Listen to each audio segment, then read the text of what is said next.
So yeah, so the idea now is to basically wrap up everything and see if actually we have reached our objective to have all pieces ready to have a so-called Pan-European knowledge ecosystem.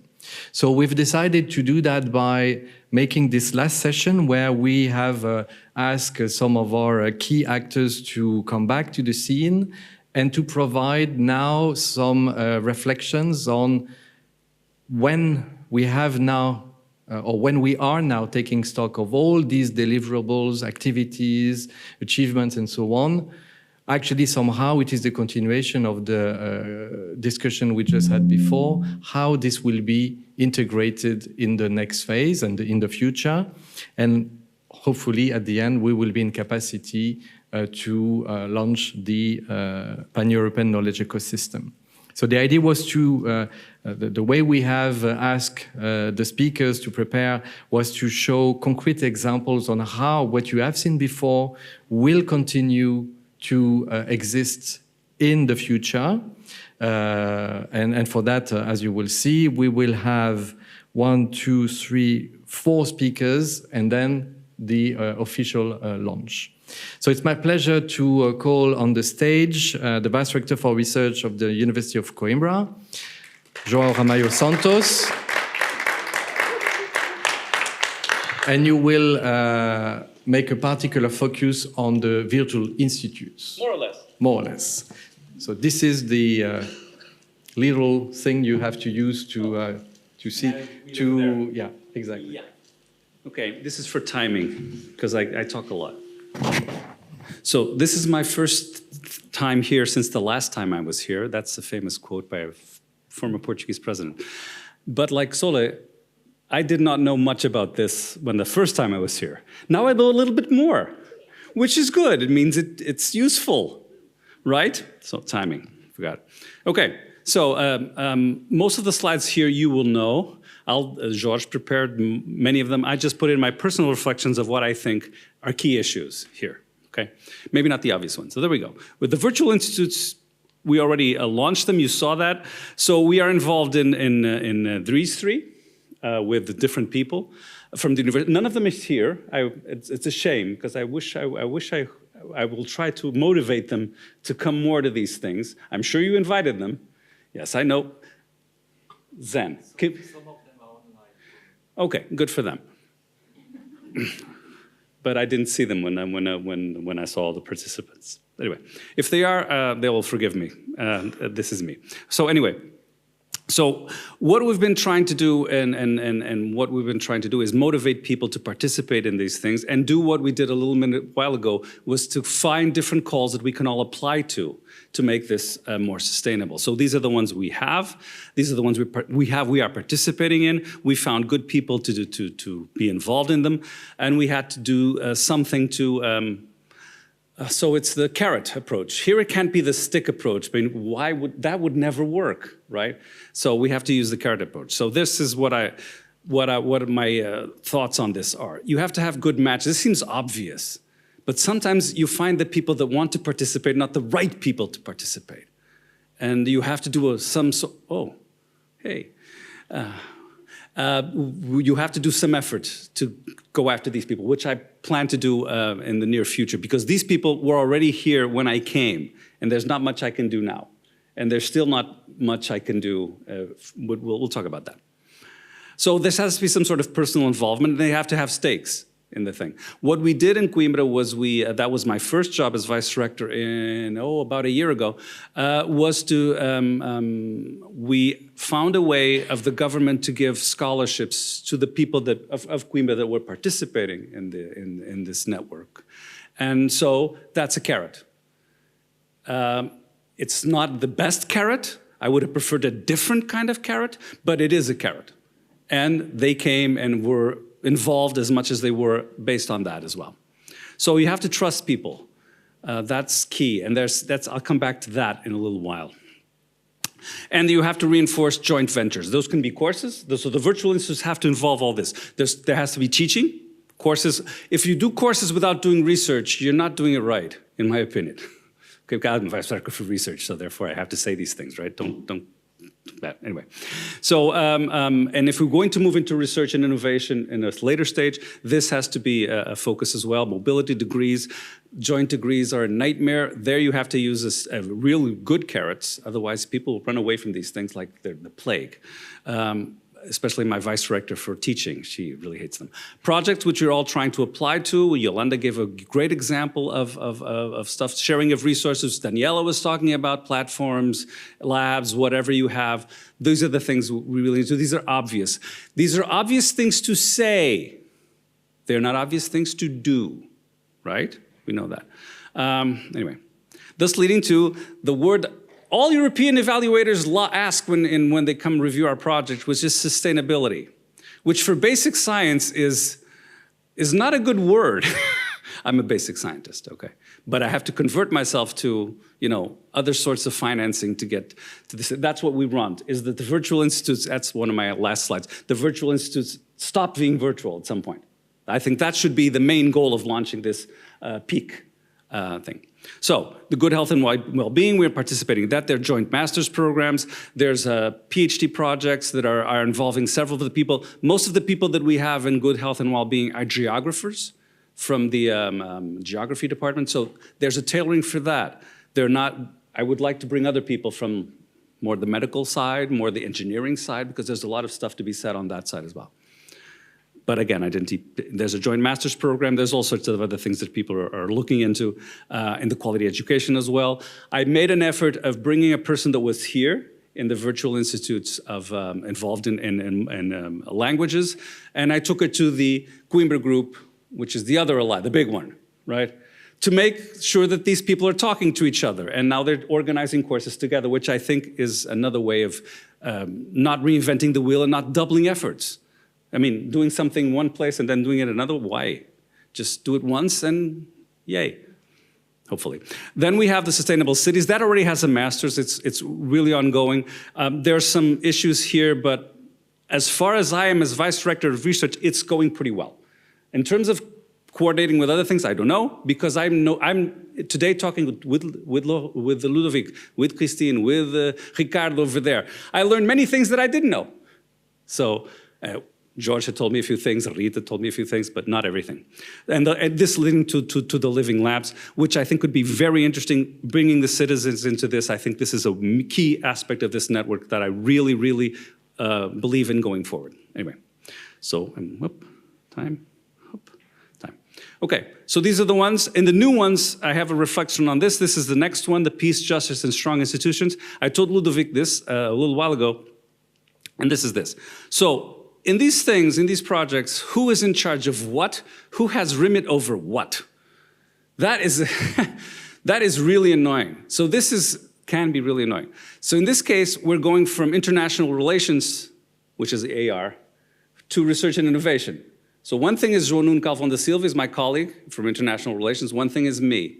So when things go from one to the other, you have to talk to people, and things can get messy, and they can't. Otherwise, it'll be a waste of your time, both of your times, okay? And it doesn't matter whose ego is bigger and better. Mine is, of course, bigger, but it doesn't matter, okay? Actually, it's not, to be quite honest. Anyway, how do different options fit? I'll give you an example. So the first thing, João Nuno is from law, justice, peace, it screams law, right? Law faculty. Except if the law faculty says, yeah, we have too much work, and therefore we don't want to participate. Oops, then you're screwed. No, you go to the sociology department, which has also a master's and an activity on peace, and a PhD actually on human rights and society, which is actually in Institute for Interdisciplinary Research. But then the focus is different. It's not the same thing. And so the other partners, or this will have to adapt a little bit, okay? One thing is law, and one thing is sociology. I know this. I know I'm not a biologist, but I do know this. Okay, so the partnerships will be different, the focus will be different, and we'll have to take a look at that. Then constant reevaluation and going beyond virtual. I think that's the main key for everybody here is, okay, we start with these things, but go beyond them and make more sustainable efforts in projects that we can apply to whatever they are, whatever we're doing is coordinating, participating, being on the sideline, cheering is fine as well for certain things. I have no problem with any of that. okay, as long as we keep on moving. And then hopefully we'll contribute to this, which we are launching here today. And I just call your attention to one thing. I've been in this, not as vice rector, but I've been in this business for a while. I haven't noticed until recently how long exactly. So the concept of the Pan-European Knowledge Ecosystem is very similar to the quadruple helix in EIT, which was launched 10 years ago. It's very similar. Quadruple helix is scientists, academia, companies, citizens, and municipalities, government, local government, and stuff like that. This is very similar. So the concepts are clearly the same. And we can learn from what we already done in the EIT program, which a few member states actually are looking to stop, as far as I read recently. A few of them, quite a few actually. I can understand their reasons, by the way. But these are similar concepts involving society and involving other actors and trying to get them to understand our science, which I think is key to this, and making them stakeholders in the true sense of the meaning, not stakeholders, let's participate in a project and do a KPI. That I don't really appreciate, although I have to do it sometimes. Hey, otherwise you don't. That's part of it. Okay, and that's it. So hopefully these virtual institutes will contribute to this and bring more people on board. The WHO has a great program of ambassadors in different countries to create, what, is Diana still around? No, never mind. So she gave an example from Kazakhstan. The WHO is working on exactly that sort of approach, making villagers be representatives of the WHO and locally to prevent future pandemics. Mutatis mutandis, we could do that in this project as well, I think, and make them true ambassadors, stakeholders in the true sense of the meaning, and not sold out people to the whatever thing happens. Anyway, so there we go. And that's it, 10 minutes. Cheers.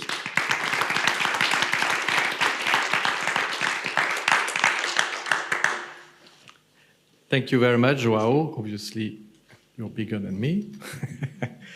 So now we will continue in these concrete examples on how all the tools and strategies that we have developed will continue to live in the next phases of EC2U Alliance. It's my pleasure to call again on the stage Daniel Obadia from Pavia, who will continue the, let's say, prospective reflections related to, in particular, the EC2U Connect Center.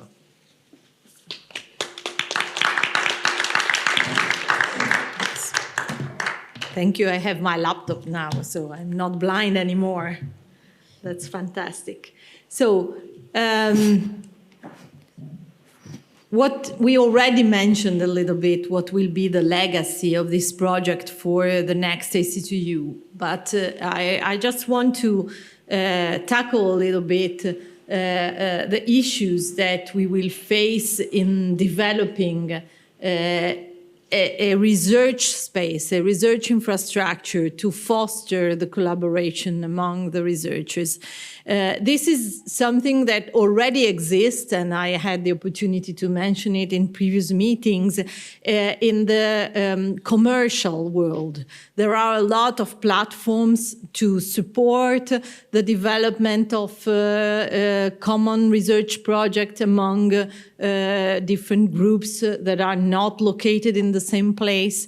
There are a lot of digital tools, but none of them is built around the idea of building a community, of course, because this is more something that is the aim of our project instead of just giving tools to support things. We would like really the digital environment to be a tool for community building.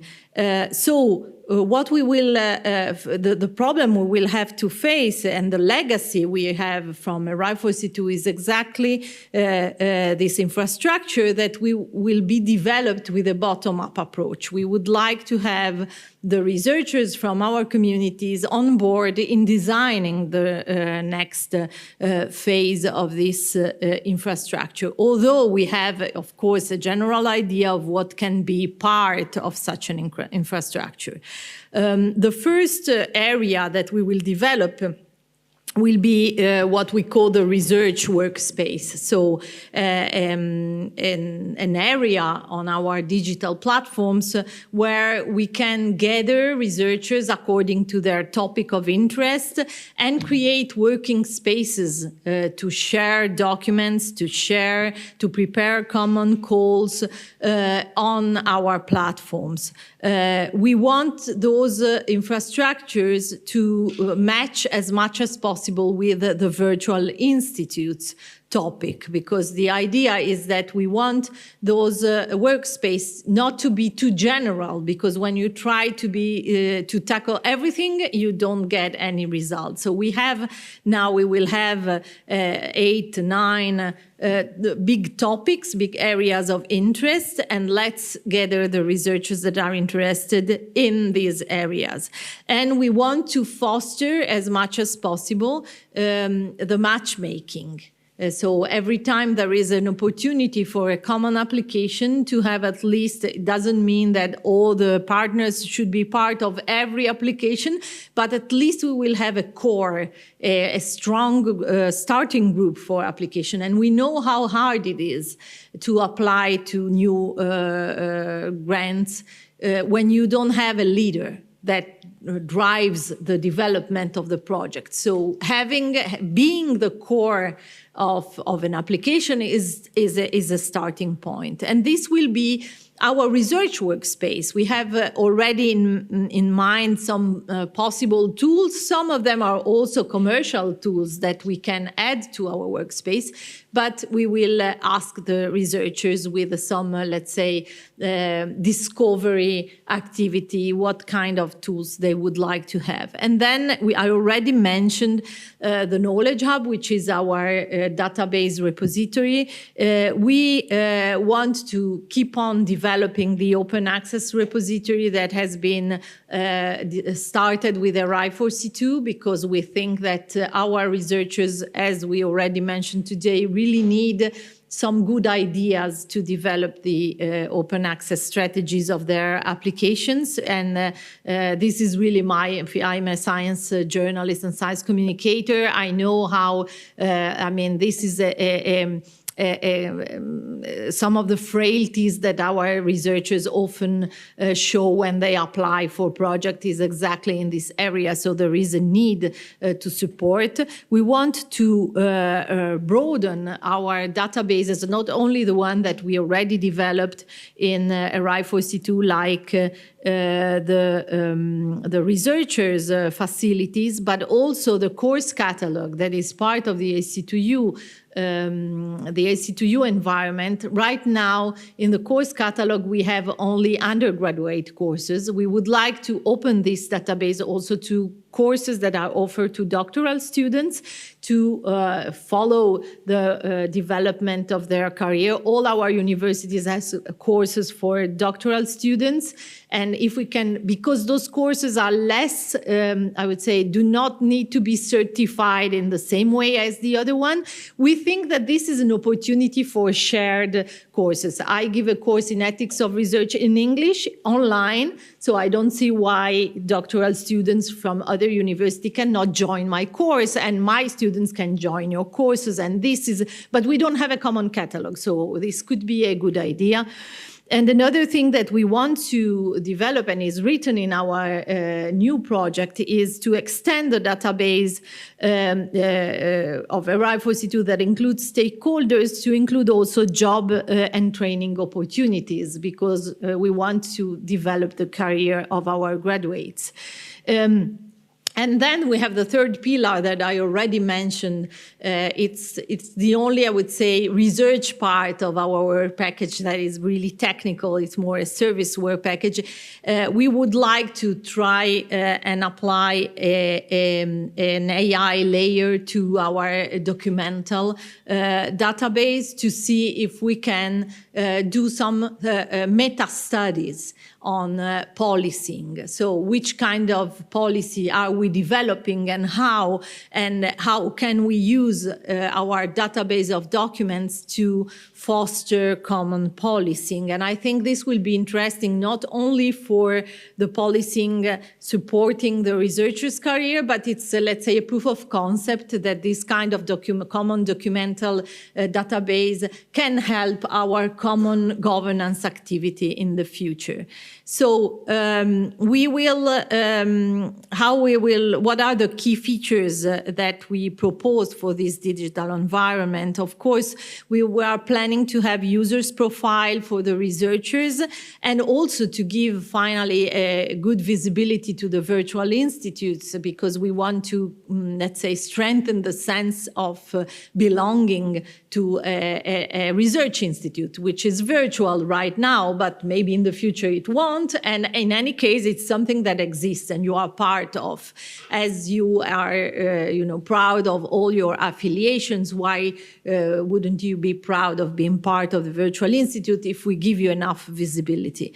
Of course, there will be a full integration with the project website, and this is something that we are working on because we want a nice user experience. We want to create collaboration spaces, as I said, that are accessible also through our existing tools.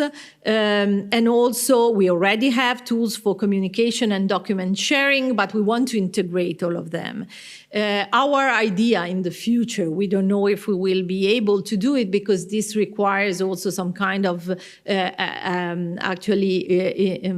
common work by our research offices. But in the future, it would be reasonable and also very nice for our researchers to have some kind of grant application support system in common. So what we will do is we will try to map what are the existing digital support that our university offer to the researchers when they want to apply, and see if we can leverage each other infrastructure when possible, when it's not commercially driven or you don't pay external entities for this.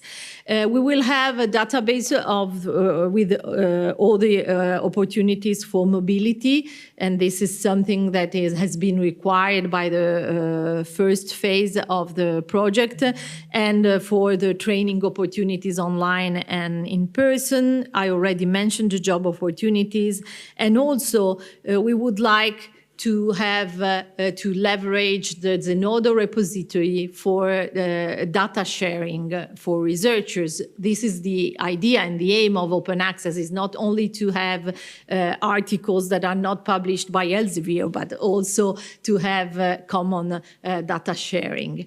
And finally, this is the integration model that has been developed elsewhere. It's not our own idea.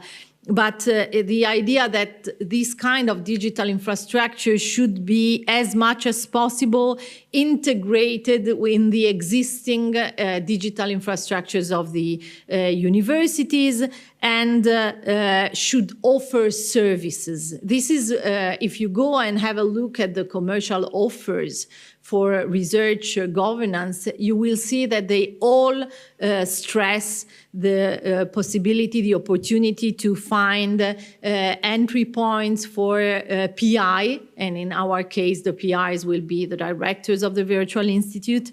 They all offer resources and suggestions to find new funds, new grants, proposals to overcome budget limitation.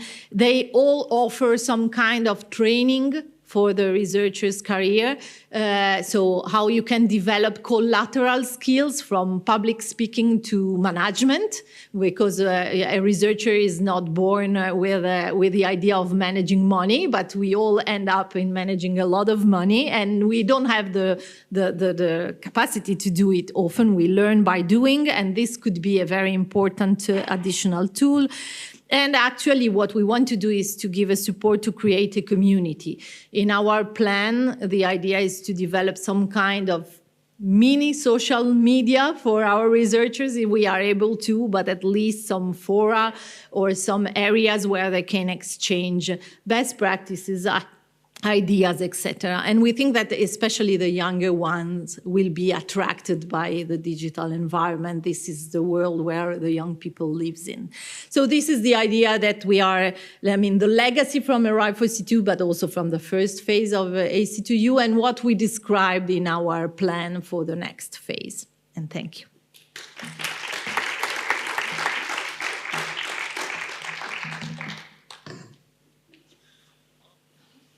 Thank you very much, Daniela. This looks very promising. And we will carefully look into these developments because I also believe that they will strongly serve the community indeed. We will now move to another aspect that has been started in the RI4C2 project, which is actually how can we also share our research infrastructures. We have used different wording, research and innovation platforms. We can now talk also about research infrastructures. What we are talking about here is actually really the equipments, the facilities that are actually very numerous at each of our universities, that are sometimes visible, sometimes not. And actually we will build on the experience of Turku in that respect, and also some starting work in other universities. And for that, Soile, you will present open and visible research infrastructures, and you will link it to the Open Iris. Soile, please.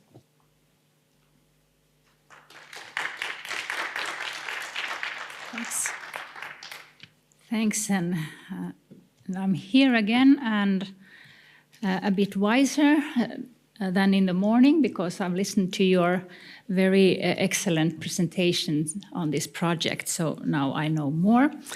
And I will continue on the topic of open science, where the open and visible research infrastructures is one dimension and a really crucial one. I'll start with, and I must say that I don't see that, but I know what it says. One definition of what infrastructures are, and it's based on the definition by the Research Council of Finland. And as you know, research infrastructures are a prerequisite for high quality research, for fostering innovation and also developing cutting edge technology for solving global challenges, and also really crucial for academic education.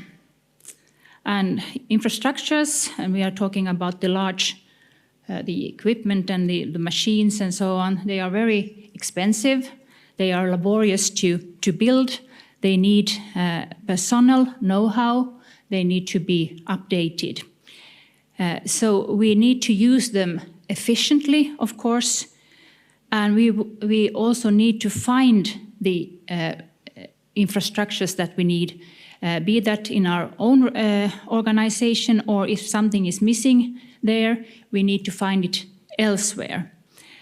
So that's why we need information, open information on what infrastructures and services are available and where. In conclusion, for this slide, I would say that to be able to harness the full potential of infrastructures, they need to be open, accessible, and visible. Then we come to the Open Iris case, or the example.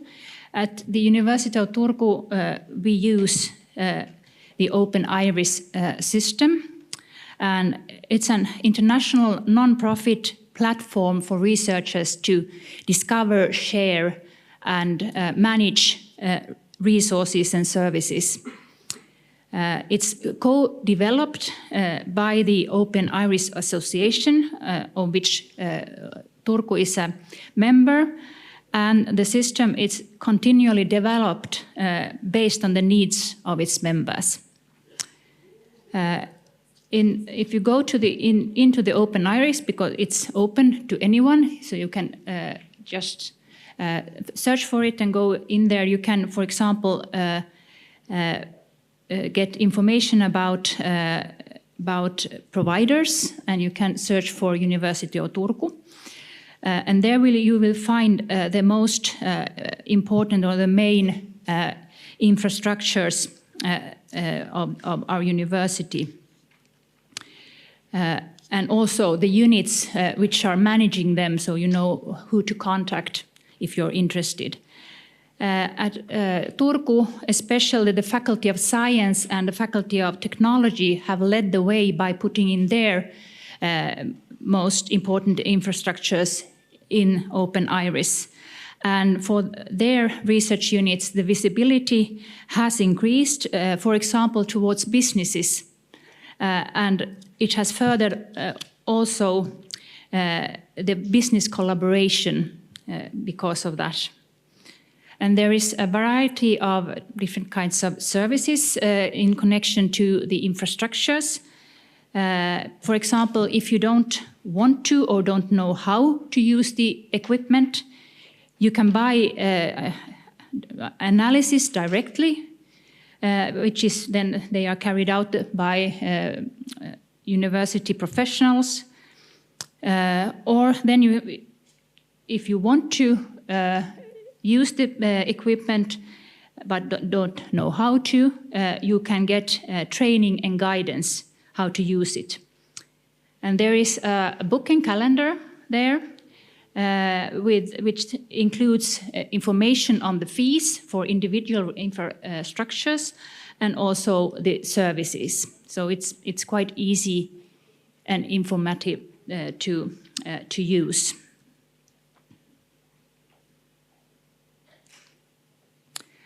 And then why Open Iris?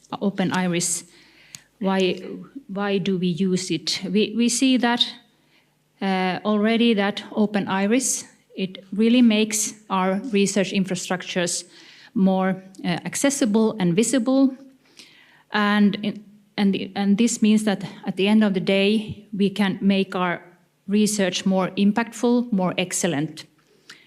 And visibility and openness also leads to opportunities for networking and collaboration, for example, with businesses. And what was already mentioned here before, sharing resources and shared research and innovation platforms has been a topic for RI4C2 project, and also Open Iris has been discussed and dealt with within the project. And for the experiences of, or based on the experiences of our university, I would say that Open Iris would be a good common solution or a good model for EC2U and other alliances to use for opening up and making visible their research infrastructures. Thank you.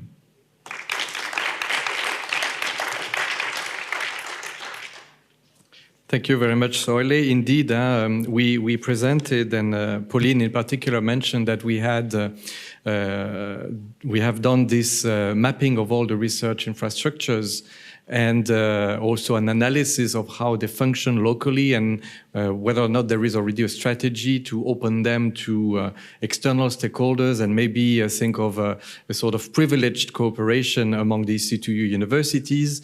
As you just described, I hope actually that in the short to mid-term we could reach that point of a sort of inter-university EC2U agreement where typically such a solution like the Open Iris could be used, because like you just mentioned, I believe there is an immense potential for exchanging our facilities, for also involving the researchers, also to promote that they can use other facilities at the EC2U partners. So that would be really an incredible possibility. So we will all together work in that direction, and hopefully we can also share these possibilities. So thank you for this feedback and examples.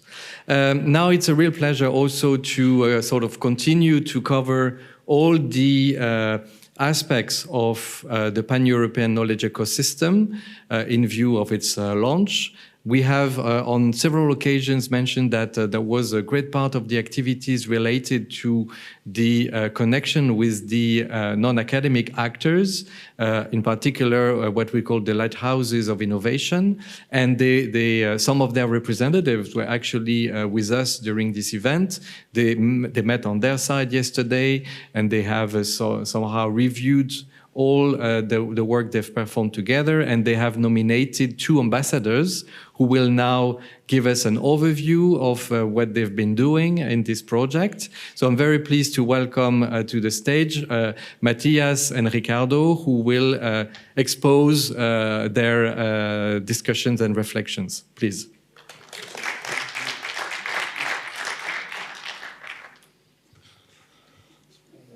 So we'll do a duo, and Matthias will do the first part on the past, and I'll do a link with the future. So yeah. Ricardo, thank you for your introduction words. We use the microphones. So presenter, in a second. We want to thank you, Ludovic, for that great event. We want to thank all the organizers here from the Portier team, and it was 2 incredible days. We still have a few minutes to go, but it is great to see, and we want to thank you for that before we had too much drink and forget about that. I also want to thank those who organized the Lighthouse of Innovation meeting yesterday. So we had the great opportunity to go to Neologie and meet the team members there, startups and so on. So even if they're not here today, or our partners like Romain and Thierry are not here at the moment, it was a great meeting as well. And that's what has always been, that there have been great meetings of members of the Lighthouses of Innovation. And as I come from the City of Light, from Jena, it was so great to shed some light of what we do according to innovation. And earlier this day, we've heard from Dana about the recipes of innovation. And I just can recommend to take this brochure and go through that with all the great things we do in our universities and our cities. And there are examples, and you can go through them, and you maybe can adapt them to your own cities, to your own universities, to your own networks at home. And they were the starting point for us for discussion, or not the starting point, they were developed by discussions, by meetings. And what we take out of that is a framework for the future, a framework of trust, of knowledge, what we can do, what we will do. And I'm just part of the lighthouse. Originally I'm a startup coach, but to see what's going on in Coimbra, last time we've been there, or I've been there, to see what's going on here in Portier at the Neologie, to talk to you, it always helped to open my mind. We had open IVOS a few seconds ago, so that helps also to coordinate. And I can just say that the persons behind the lighthouses, they will talk also in the future. And we have plans to do that in the near future, to bring researchers together, to bring students and persons from the civil centers together with ideas, like we did with the great teams of the Hackathon. It was so impressive for me to see as a judge what kind of great ideas came up there. And that will be also in the future. We had so many nice things from the past. We will also transfer into the future, like the Hackathon, and hope to see, or we will see, how that evolves over time. Okay, where to go? Okay.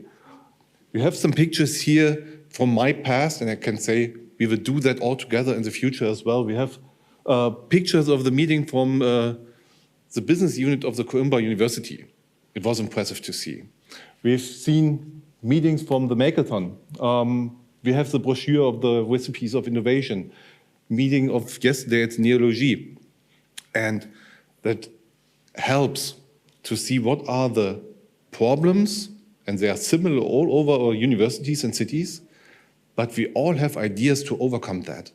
And the trust we've built in the past helps us now as a framework to look into the future. And Ricardo is the best example for that. He put so much effort into that, and in a few seconds, he may talk about that as well. So for me, it was a great experience up to here, and I'm glad to be part in the future as well, that everyone who's going to connect with us, with Dana, with Eleonore, I'm sorry, it's too late, Eleonore, with me, with my colleagues at the University of Jena. What we've done yesterday, we opened up what could we do as services. And the good thing is we really discussed it really free and open without any political correctness, what worked and what did not work. And that's what we need. We need to look forward what's good stuff to do. And for example, we found out that we have to bring different people together, researchers, civilists, students, to give them tasks, concrete tasks, specific tasks to do they can work on. We also found that maybe the solutions we find at one spot are not feasible there, but we have to transfer and adopt them to other places.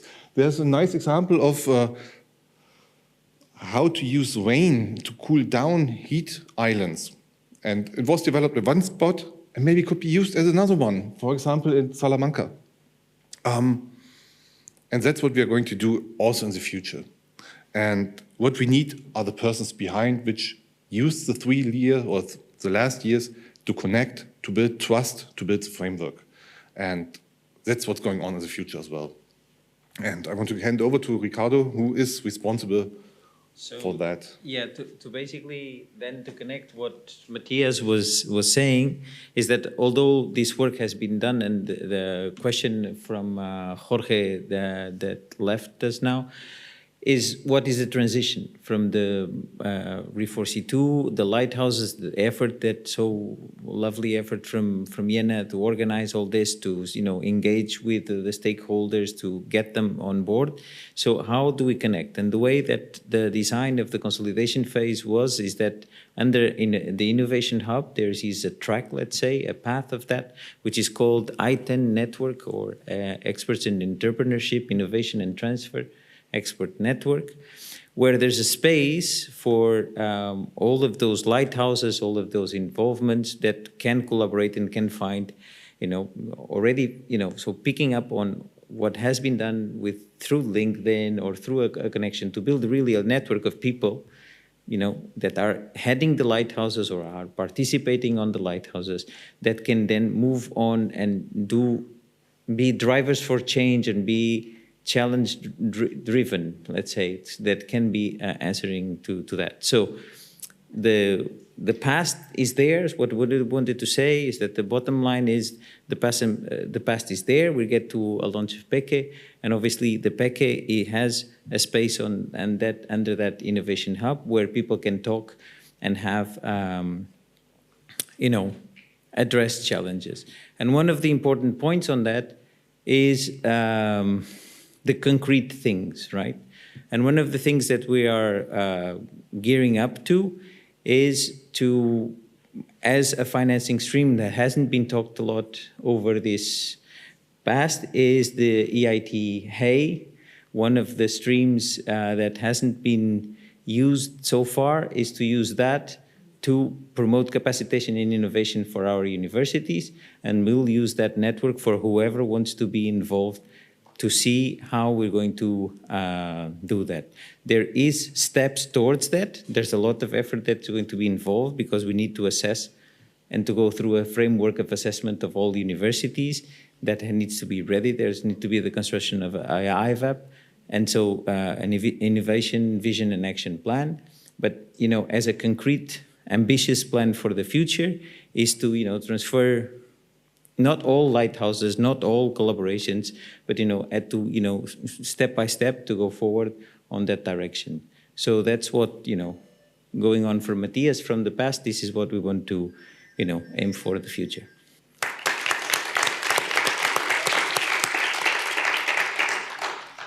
So first, I would like to thank both of you for indeed presenting in a nutshell what has been done regarding these lighthouses of innovation under the superb leadership of our colleagues in Jena, in particular Dana and Leonore.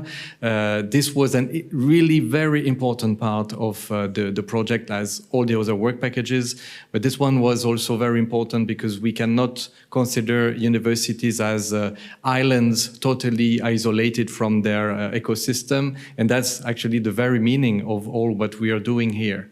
So it is somehow the transition to what you have been now waiting for 2 days now, which is this so-called official launch or kickoff of what we call the EC2U Pan-European Knowledge Ecosystem.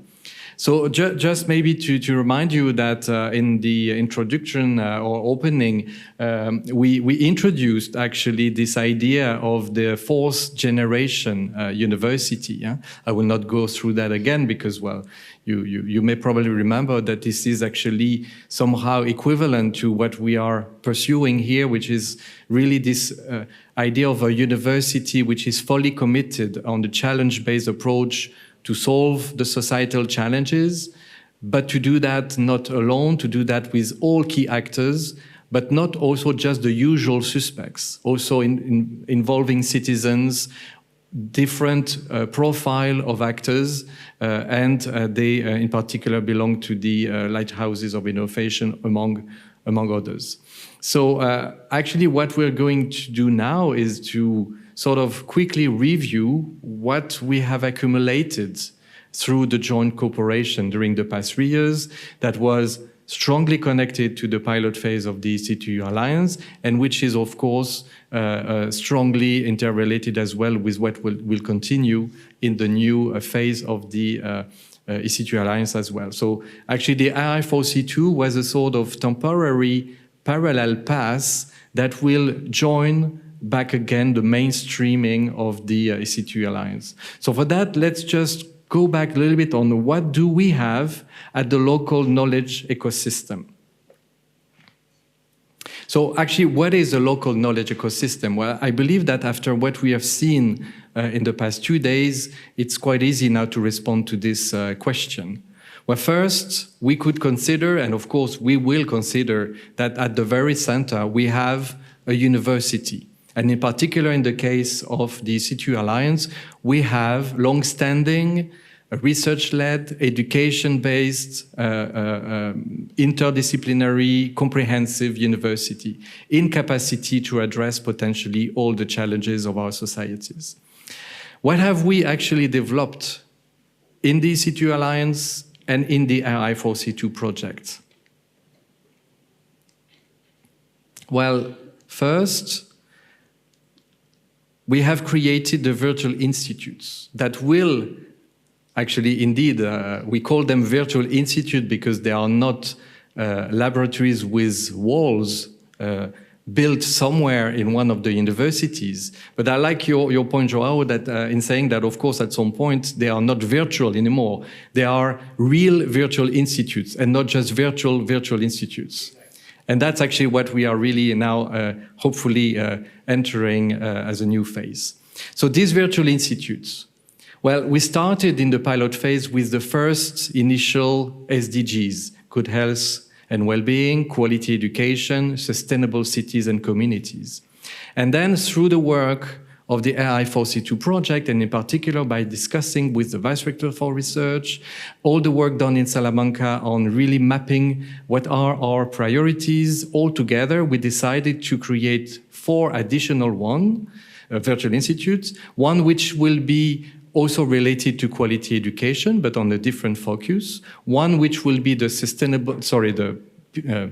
peace, justice, and strong institutions, my apologies for that, the life on land, and one which is somehow transversal to a lot of SDGs, that's the materials and methods for a sustainable future.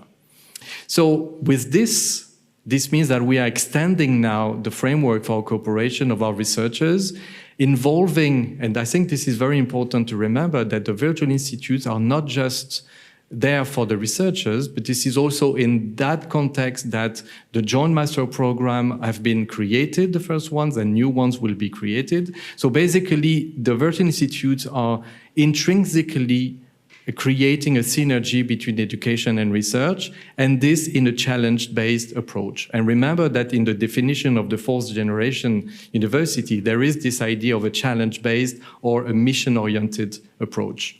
So we tick a first box. Then, of course, if we want to connect people together and their capacities, we need a very strong Connect Center. And I believe that what we have already started, in particular, thanks to the leadership of the colleagues in Pavia, we are gradually building all the pieces of a Connect Center that will allow to cover all the needs, in particular for the Virtual Institute, but way beyond that. That will be a way to connect people, to connect the infrastructures, basically to connect all the needs that we will have through the development of the Alliance. Of course, it will be a gradual creation, but we have already started that path.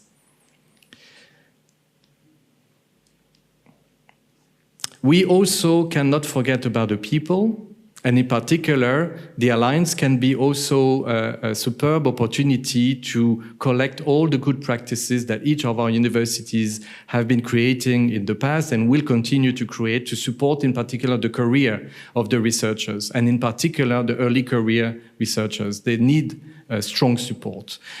We have already developed a toolkit which will be now available to all, and we know that in the new phase this will continue. There is a work package related to career development, in particular with respect to the PhD candidate, so that's an integral part of the tools that we deliver to the community. And then, as we said, we cannot remain isolated. We cannot remain isolated from the rest of the society, but also from the rest of the sector. Basically, we need also to help our researchers to connect with their peers, to showcase what they're doing, and like themselves, they can benefit from this openness. And for that, we have created some guidebooks, some toolkits that will be available. So now we can really say that the EC2U Alliance is bringing together forces to propose some open science strategy. And of course, hopefully at some point, we will also be in capacity to share our research platforms and research infrastructures. So you see, altogether, we can really say that within each institution, we have all these tools available, and that is already creating an enriched internal community, which is what we could call the university ecosystem itself. But that's not it. Because now we remember that this university, and with its own internal ecosystem, is not isolated, and we don't want it to remain isolated. And actually, we have a local community where we have the associated partners, and indeed, in the Erasmus side of the Alliance, we have started with around 30 associated partners, which were all the municipalities, some student associations, some chambers of commerce, some networks, etc. And in the new phase, we have doubled the number of associated partners, not because we doubled the number of universities, but because many more external stakeholders wanted to join us. The municipalities wanted to continue. We have now all the university hospitals. We have also large-scale industries such as Siemens, Iberdrola, Wärtsilä, Blue Pharma, Antibiotice, etc., etc. So actually the family is growing and they belong to this local ecosystem. We have also seen, in particular through the lighthouses of innovation, we have here a gold mine of innovators. The network of innovators and all the lighthouses are also willing to be part of this endeavor. This is where also we connect the university with the civil society through the citizen science initiatives. We have already started some living labs. They will continue to develop. There are activities going to also develop in the future regarding this involvement of citizens. So we are also ticking that box. And last but not least, this could maybe be seen just as an example, but I believe that the Mechathon actually was the true demonstration that when actually we bring together all these people, the challenge givers that come from inside the university, outside, with the municipalities, with the associations, all these people that are facing challenges, when they actually give those challenges to our students, actually we can find solutions. So this is also a way to make sure that we link really all actors together, and I believe in that sense that the Mechathon is a superb example of this cooperation mechanism.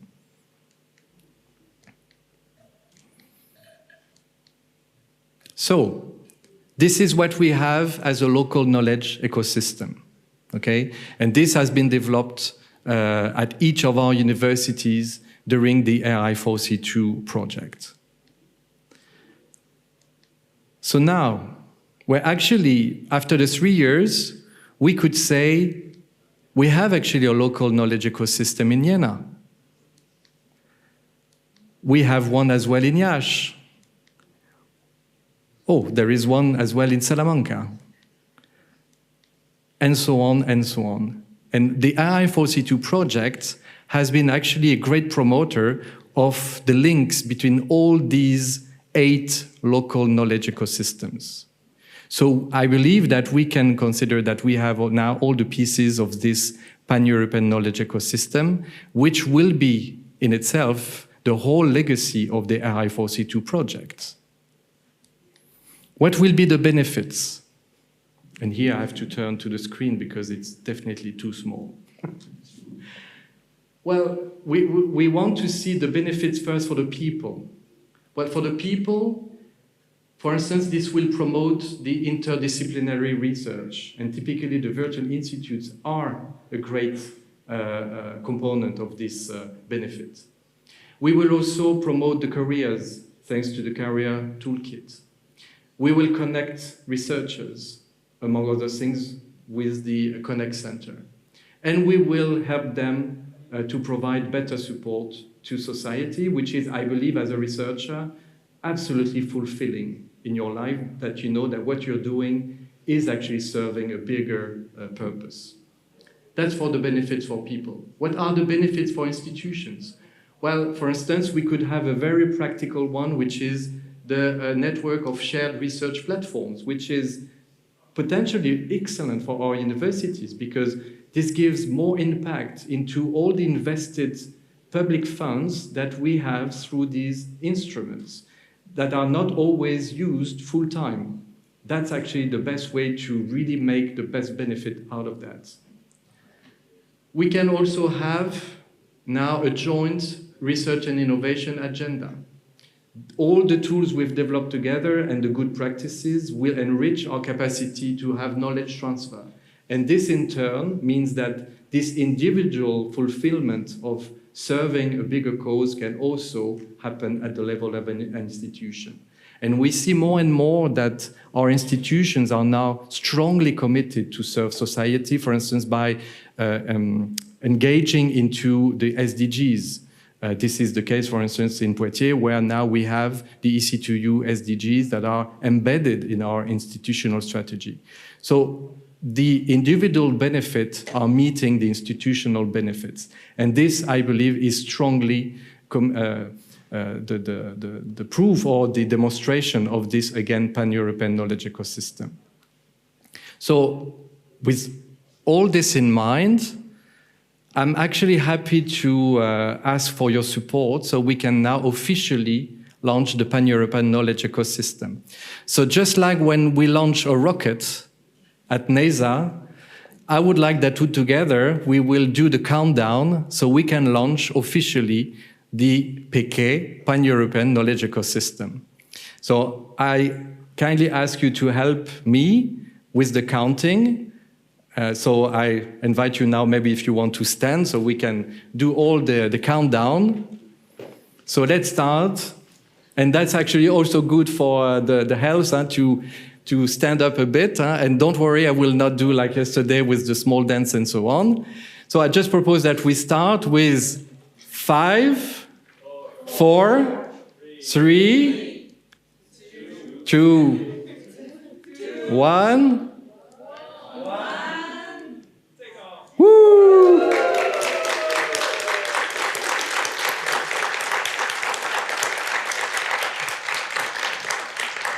Thank you very much. Well, of course, this was symbolic, as you know, but I strongly believe that we have already now a pan-European knowledge ecosystem. So a warm thanks first to all the colleagues involved in that project. It was not always easy, but we have achieved incredible results.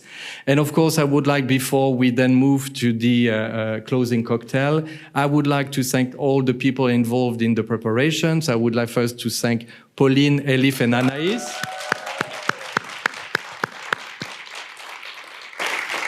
Also, other colleagues got involved, in particular in the communications, so Lucille and Axel. Also for the support of this Prezi presentation, Axel, thank you so much. Also the technical staff who have been absolutely great. And I don't know if I'm forgetting, I hope I'm not forgetting anyone, but everybody has been absolutely instrumental in this project, which is just not really finished. We have until the end of August to finish all the deliverables, then to write the final report. So we were still together for a few months. And anyway, all of this will continue in the new phase. So warm thanks to all of you. And now we can go to the closing cocktail. Enjoy.